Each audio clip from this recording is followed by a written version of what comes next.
साथियों, आप सभी जो ये तस्वीर देख रहे हैं वो है पृथ्वी के किसी बर्फीले क्षेत्र की नहीं, बल्कि चांद की धरती पर उतरे इंसानों की, जो चांद की धरती पर फतह कर अमेरिका का झंडा भी लगा रहे हैं। जिस तरह से आज चंद्रयान 3 की सफल लॉन्चिंग पूरी दुनिया में एक चर्चा का विषय बनी हुई है, बिल्कुल उसी तरह 54 साल पहले अपोलो 11 मिशन की लॉन्चिंग ने भी हर किसी को हैरान कर दिया था। यही वो मिशन था जिसके तहत पहली बार इंसान अपना प्लेनेट छोड़कर चांद की धरती पर उतरा था।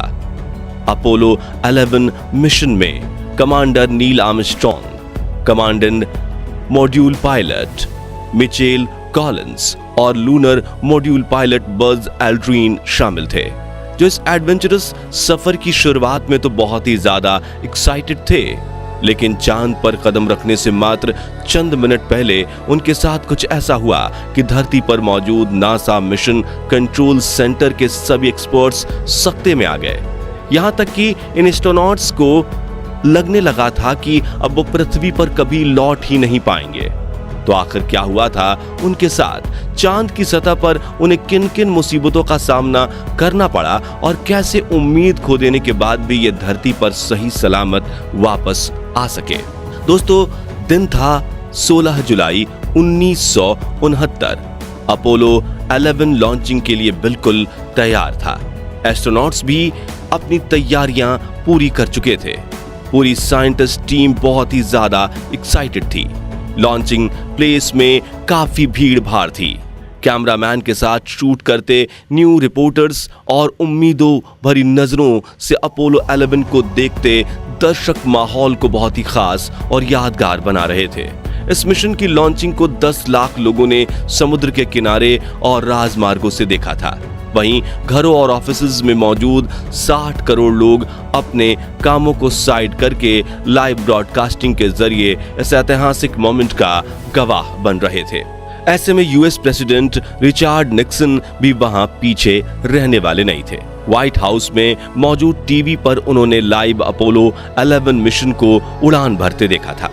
कई साल की मेहनत और रिसर्च के बाद नासा ने वो कर दिखाया था जिसके बारे में हम अपने बचपन की फेरी टेल्स में सुना करते थे। ये मिशन सुबह 9:32 पर लॉन्च किया गया, जो पृथ्वी की कक्षा में सिर्फ 12 मिनट में ही एंटर कर गया था। इसके बाद पृथ्वी की एक परिक्रमा पूरी करते ही SIVB थर्ड स्टेज रॉकेट ने उसे चांद के पथ पर अग्रसर कर दिया। इसके 30 मिनट बाद main rocket Saturn V spacecraft से अलग हो गया और स्पेसक्राफ्ट बिल्कुल सही गति से अपनी दिशा की तरफ बढ़ने लगा। फिर आया 20 जुलाई का दिन, जब मुख्य यान कोलंबिया से लूनर मॉड्यूल अलग हो गया। कोलंबिया में माइकल कॉलिंस अकेले रह गए थे और वहां से निरीक्षण कर रहे थे कि लूनर मॉड्यूल कैसा परफॉर्म कर रहा है। इधर लूनर मॉड्यूल में नील आर्मस्ट्रॉन्ग और बज एल्ड्रिन मौजूद थे, जो 20 जुलाई को चांद की सतह के बेहद करीब पहुंच गए। तीनों एस्ट्रोनॉट्स 4 दिन के सफर के बाद अपनी दुनिया से निकलकर चांद की इस दुनिया में बहुत उत्साह महसूस कर रहे थे। जब सबको लग ही रहा था कि हर एक चीज सब कुछ प्लान के मुताबिक चल रही है, तभी तीनों एस्ट्रोनॉट्स को पता चला कि ईगल निर्धारित समय से 4 सेकंड आगे चल रहा है। हमारे लिए 4 सेकंड का समय भले ही कोई खास इंपॉर्टेंस ना रखता हो, लेकिन अंतरिक्ष में हजारों किलोमीटर की स्पीड से चल रहे यान के लिए बहुत घातक साबित हो सकता है और उसे उसकी डेस्टिनेशन से मीलों दूर पहुंचा सकता है। इस 4 सेकंड का मतलब था कि ईगल निर्धारित की गई जगह पर लैंड नहीं करके कहीं और लैंड करने वाला था। अब चंद्रमा की हर जगह यान को उतारने के लायक नहीं है। वहां बड़े बड़े गड्ढे और उबड़ खाबड़ सतह मौजूद है, जिनसे टकराकर ईगल क्रैश भी हो सकता था। यह ऐसी सिचुएशन थी कि दोनों एस्ट्रोनॉट्स के पसीने छूटने लगे, क्योंकि यहाँ उन्हें पृथ्वी से भी हेल्प नहीं मिल सकती थी। अब अंतरिक्ष यान और चांद की दूरी महज कुछ ही किलोमीटर बची थी कि तभी एक और मुसीबत ने दस्तक दे दी, जिससे उनकी सांसें हलक में आ अटकी। असल में अपोलो 11 का गाइडेंस कंप्यूटर खतरे का संकेत देने लगा। इसकी सूचना धरती पर भेजी गई, जिसके बाद नासा के मिशन कंट्रोल सेंटर में हड़कंप समझ गया। सब सोच में पड़ गए कि आखिर कंप्यूटर ऐसा संकेत क्यों दे रहा है। थोड़ी जांच के बाद एस्ट्रोनॉट्स से कहा गया कि ये ओवरलोड की वजह से आने वाला एरर है, जिसे नजरअंदाज करके एस्ट्रोनॉट्स अपने मिशन में आगे बढ़े।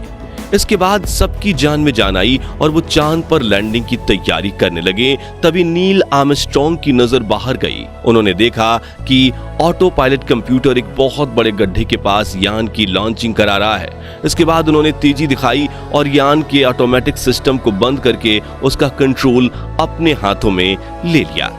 फिर उन्होंने ऐसी जगह ढूंढना शुरू किया जहां यान को बिना किसी नुकसान के उतारा जा सके।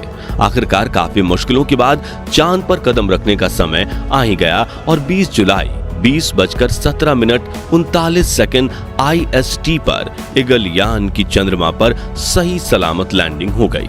इसके बाद नील आर्मस्ट्रॉन्ग ने लैंडिंग की सूचना कोलंबिया में मौजूद मिचेल कॉलिंस को दी।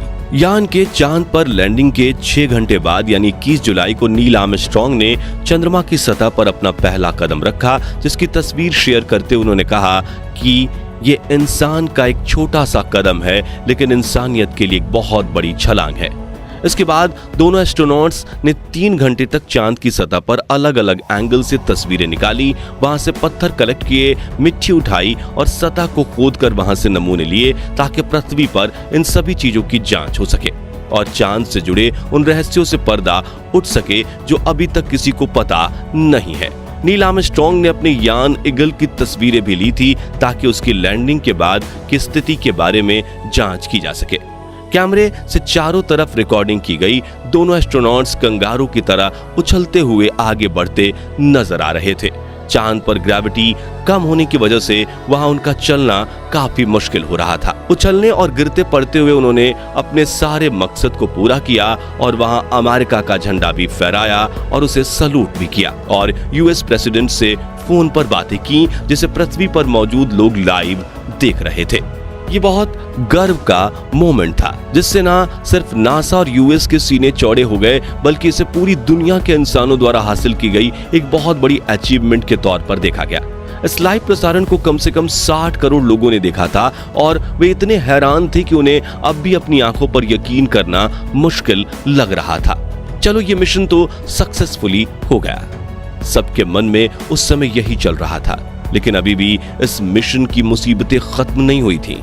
झंडा फहराकर एस्ट्रोनॉट्स जैसे ही मुड़े, उनके सामने कुछ ऐसा हुआ जिससे उनको लगने लगा कि अब वो चांद पर ही फंस चुके हैं और धरती पर कभी लौट ही नहीं पाएंगे। असल में कम ग्रेविटी की वजह से अंतरिक्ष यान के फ्यूल पाइप का प्रेशर जरूरत से ज्यादा बढ़ चुका था और फ्यूल कन्वर्ट होकर बर्फ का रूप ले रहा था। यह प्रेशर इतना बढ़ चुका था कि अंतरिक्ष यान कभी भी ब्लास्ट हो सकता था और ये ऐसी स्थिति थी जिससे एस्ट्रोनॉट्स की सांसें समझो रुक सी गईं।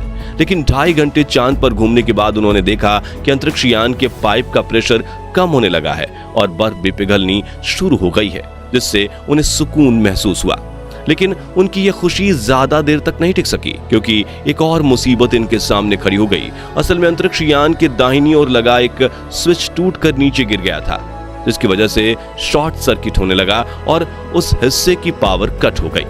काफी ढूंढने के बाद एल्ड्रिन के हाथ स्विच तो आ चुका था, लेकिन उसे ठीक करना एक बड़ा चैलेंज था। खैर, जैसे तैसे करके उन्होंने उसे ठीक किया और पृथ्वी पर लौटने के अपने सफर की शुरुआत की। इसके बाद 24 जुलाई के दिन अपोलो 11 पृथ्वी पर लौट आया था। उनके स्वागत के लिए यूएस प्रेसिडेंट खुद गए थे और इन एस्ट्रोनॉट्स के सम्मान में एक पार्टी भी रखी गई, जिसमें कई देशों के पावरफुल लोगों को इनवाइट किया गया। तीनों एस्ट्रोनॉट्स ने कई देशों का दौरा भी किया, जहां से उनको बहुत प्यार और सम्मान मिला और ये रातों रात सेलिब्रिटी बन गए। तो दोस्तों, ये थी चांद पर इंसानों के पहले कदम की एक अनोखी कहानी।